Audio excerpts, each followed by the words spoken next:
I'm Teisha Bader with Shalom TV's news update for Tuesday, March the 12th, 2013.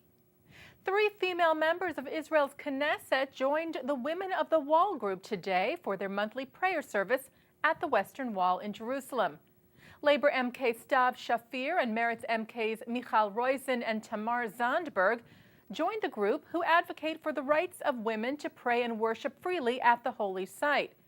Shafir told the Jerusalem Post that although she is secular and does not usually wear a talit or prayer shawl, she came to pray with the women as a show of solidarity. There's no room in this country for coercion by one religious stream toward others, Shafir said. These women choose to pray how they want to, and we need to promote this freedom for all denominations of Judaism to practice the religion according to their beliefs, especially here at this holy place. Police at the site had tried to prevent the Knesset members from bringing their prayer shawls into the Wall's plaza, but they insisted and ultimately were allowed in with the shawls because they have diplomatic immunity. Women of the Wall members are often detained at the site for wearing prayer shawls in a male style, which is not allowed. No one from the group was detained today. Several Knesset members were not pleased with the participation, among them Dr. Aliza Lavi of the Yesh Atid party, who criticized her fellow female lawmakers' prayer at the Wall, saying it was in clear violation of a 2003 Supreme Court decision on the matter, and that as members of Knesset they need to set an example for obeying the law. Lavi did add that she would continue to work towards a new arrangement at the holy site so that it is accessible for all while taking into consideration the sensitivities of others.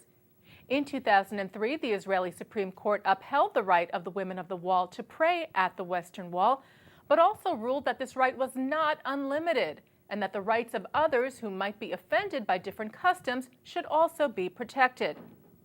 Here in the U.S., American Jews held solidarity rallies in several U.S. cities yesterday to protest Israeli limitation on women's prayer at the Wall, including a group of 125 people who gathered outside the Israeli embassy in Washington, D.C. Rallies were also held in New York, Cleveland, and San Francisco. And the efforts of the Women of the Wall was one of the issues mentioned by Union for Reform Judaism President Rabbi Rick Jacobs, who spoke to the Jerusalem Post yesterday about his hopes for Israel's next coalition and possible widening of religious freedom in the country.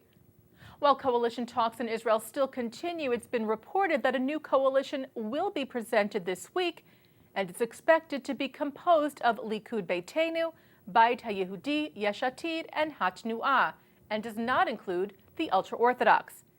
Jacobs told the Jerusalem Post that the URJ was very encouraged by the prominence of freedom of religion in the Israeli political debate, and said this could be a critical moment to strengthen the ties of the diaspora, North America in particular, to the State of Israel. He said, and to provide Israelis, particularly secular and non-Orthodox Israelis, with the greater Jewish freedom that we enjoy throughout the diaspora. Jacobs noted in particular the life cycle events of marriage, divorce, and conversion, which are currently under the authority of the ultra-Orthodox Chief Rabbinate in Israel. The Anti-Defamation League yesterday condemned the decision of the City Council of Bezon, a suburb of Paris, to award honorary citizenship to Majdi al-Rimawi, who was convicted for planning the 2001 assassination of Israeli Minister of Tourism Rehavam Ze'evi and is serving a life sentence in an Israeli prison.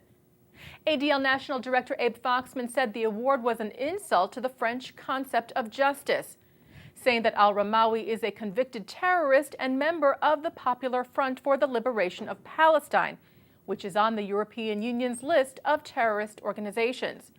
The Bezon City Council met in a special session last month to convey the honorary citizenship to al-Rimawi, whose wife is the former mayor of a Palestinian town that has been a sister city of Bezon since 2008.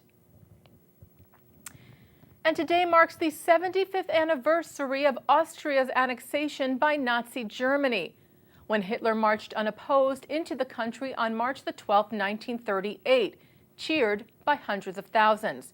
The thousands of Austrians that did oppose the takeover were executed by the Nazis, along with the thousands of Austrian Jews, Gypsies, and others. Austria's President Heinz Fischer remembered the atrocities in a speech in Vienna's Hofburg Palace today, where he expressed that the country's Nazi past cannot be forgotten, as much as Austrians would like it to be. The wish was to leave this disaster behind and tackle the country's future on a fresh basis, he said. The deep wounds of the past were supposed to heal. I can understand that, but only wounds that are cleaned can heal without risk of infection. And the cleaning of this wound, he said, was a long time coming. He called the day of the annexation, or Anschluss, a day of catastrophe.